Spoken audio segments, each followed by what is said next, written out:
They've been like sort of living their lives quietly. They're like hobbits, frankly. So it's in fact, J.R.R. Tolkien based the hobbits on people he knew in small town England, because they were just like lovely people who like to, smoke their pipe. And this idea that rural England is some wonderful idyll is so incredibly damaging, and it's been around for a very long time, but it needs to stop, and there are several things to it. Number one, let's just knock this one out.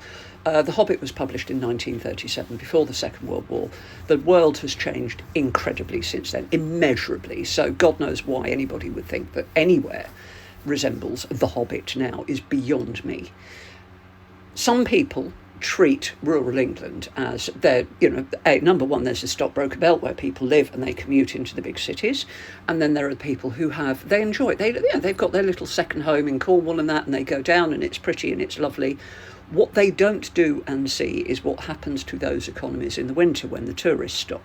If you want to see poverty, go down to some of the seaside villages on the Devon coast, on the south coast, in the winter, when the holiday makers aren't there. The shops have shut, the post office got shut and turned into a thing, the doctors got shut. I remember a village 30 odd years ago where there were no buses, and I was talking to somebody in one of the towns along who said that there were still a couple of pensioners stranded there who relied on the church and friends to take them to everything. They couldn't even buy a pint of milk locally because they were old, they didn't drive. Everything had closed and the nearest pint of milk was 25 miles away. It's incredibly damaging. Services are cut, buses are cut. When I first moved to this area, we are on an arterial bus route, but there were at least a bus a day from the little satellite villages. So people from virtually anywhere could get onto a bus. They could get, if they needed to, they could get into Salisbury to catch a train. I mean, the timings weren't great, but it was doable. It had been much better 15 years before, but, and the trains had been cut in the 60s, but it was just, nowadays there's nothing.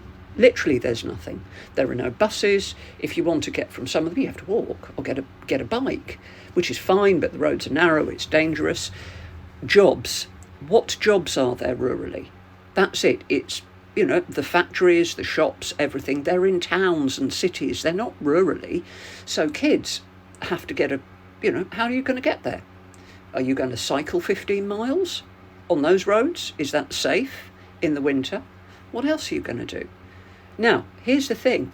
What do you think teenagers do, or adults do, when they've got no money, they can't get out, and there's nothing to do? Oh, yeah, lots of drugs. And it's the same up in the north, where Thatcher shut down the mines, all those thriving little mining communities. The same thing happened.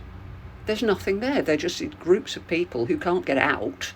There's no jobs for them. There's no future. There's no hope. So they do an awful lot of drugs. It's not some rural idyll like The Hobbit. Rural poverty is horrid and it's grinding, and pretending otherwise stops services and all the rest of it getting to people who are hidden, because that's the problem with rural poverty. It's often hidden. So can we stop this stupid narrative, please?